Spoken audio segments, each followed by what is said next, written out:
Hello student, this is Kaushal Kishore Sharma and welcome to English point. आज है हमारा प्रैक्टिस सेट नंबर 104 यानी 104।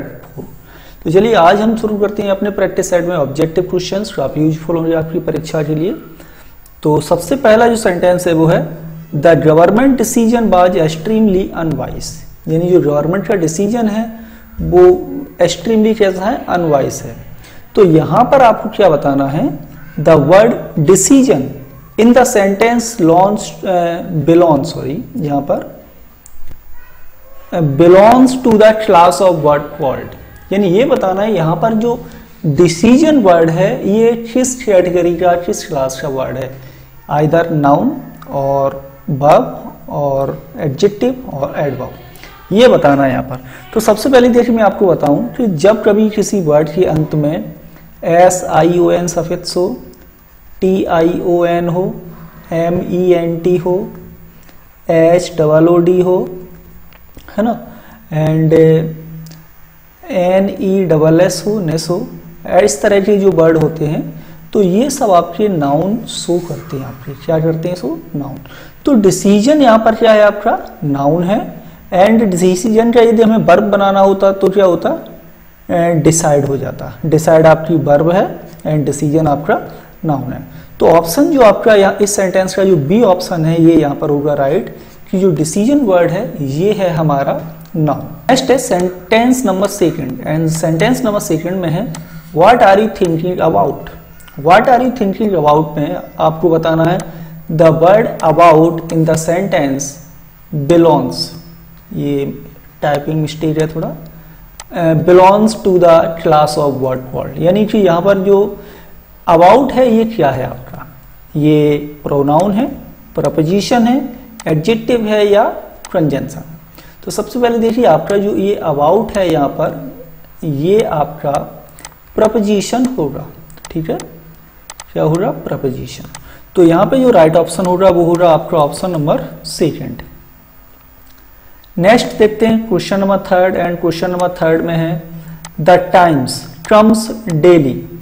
यहां पर बताना है कि जो वर्ड है आपका daily in the sentence belong to the class of word called, यानी यहां पर जो डेली वर्ड है ये किस तरह का वर्ड है, वर्ब है, नाउन है, एडवर्ब है या एडजेक्टिव है। आप लोग ही कमेंट करके बताते जाइए कि ये क्या है। तो यहां पर सबसे पहले देखिए डेली क्या है आपका, कि शो कर रहा है टाइम, ये आपका है एडवर्ब ऑफ टाइम, जो टाइम को शो कर रहा है, जो किसकी विशेषता बता रहा है, वर्ब की, यानी जो टाइम्स, द टाइम्स का मतलब न्यूज़पेपर से है, यानी जो न्यूज़पेपर होता है द टाइम्स उसकी बात हो रही है कि टाइम्स डेली आता है।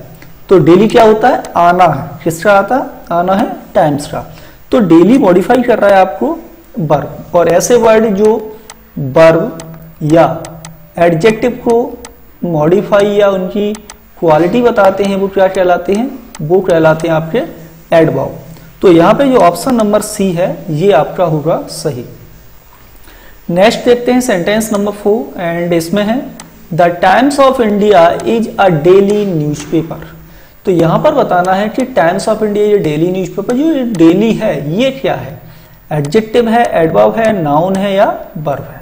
तो सबसे पहले देखिए हम इतना देखते हैं अ डेली न्यूज़पेपर, ठीक है। तो ये पूरा आपका फ्रेज हो गया। न्यूज़पेपर क्या है आपका, न्यूज़पेपर नाउन, आर्टिकल किसके लिए यूज होता है, नाउन के लिए, सिंगुलर नाउन है तो आर्टिकल लगा। अब नाउन से पहले जो वर्ड है ये नाउन को मॉडिफाई कर रहा है डेली वर्ड, और ऐसे शब्द जो किसी नाउन या प्रोनाउन की क्वालिटी बताते हैं, क्या बताते हैं, नाउन या प्रोनाउन की क्वालिटी, वो क्या कहलाता है आपका, वो कहलाता है एडजेक्टिव। तो यहां पर अब जो राइट ऑप्शन होगा आपका वो होगा ऑप्शन नंबर ए। नेक्स्ट है sentence number 5, and sentence number 5 में है आई यूजुअली स्लीप वेल, ठीक है। तो इस सेंटेंस में बताना है the word sleep in the sentences.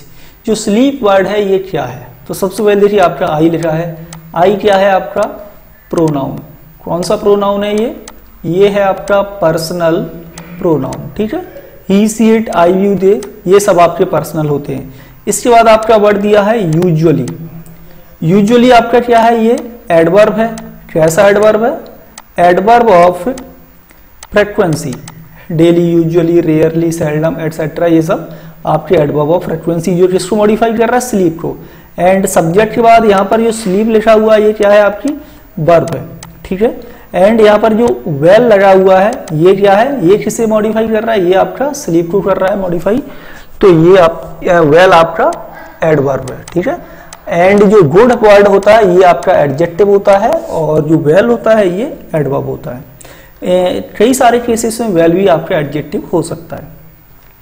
तो राइट ऑप्शन आपका कौन सा हो जाएगा, फिर हम किसकी बात कर रहे थे, स्लीप की। हाँ, तो राइट ऑप्शन होगा आपका, वो होगा आपका ऑप्शन नंबर फर्स्ट, यानी स्लीप आपका यहाँ पर वर्ब होगा।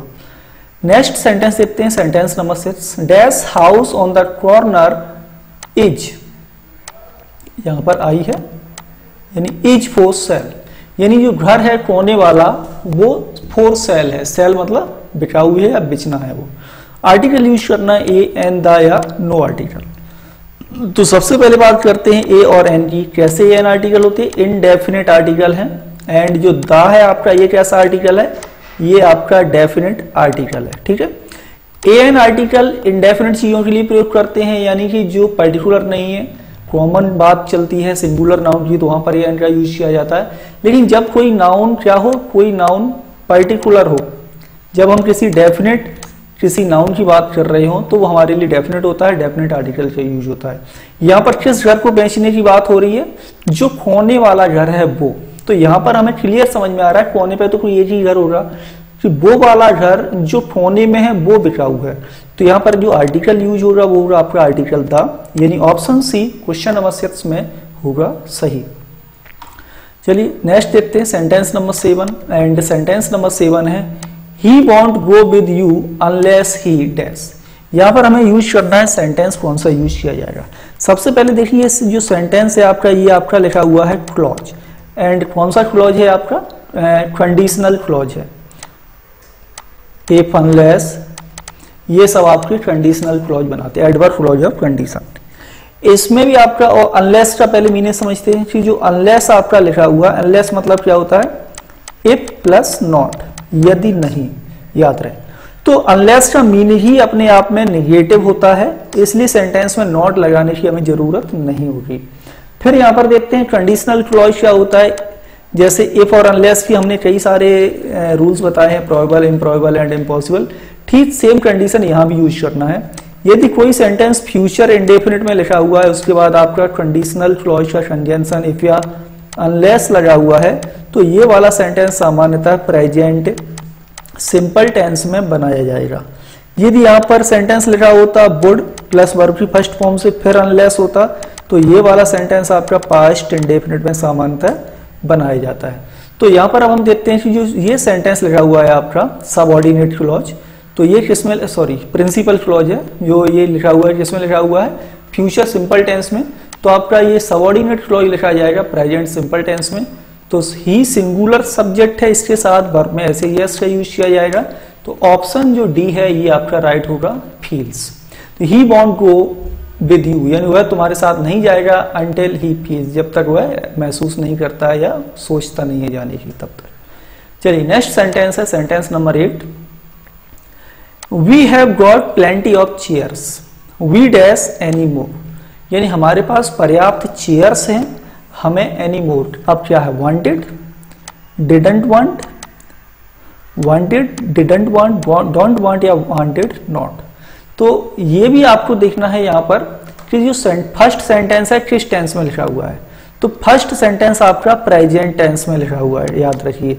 यहाँ पर ये नहीं सोचना है कि ये परफेक्ट टेंस है, ये सेंटेंस आपका परफेक्ट नहीं है।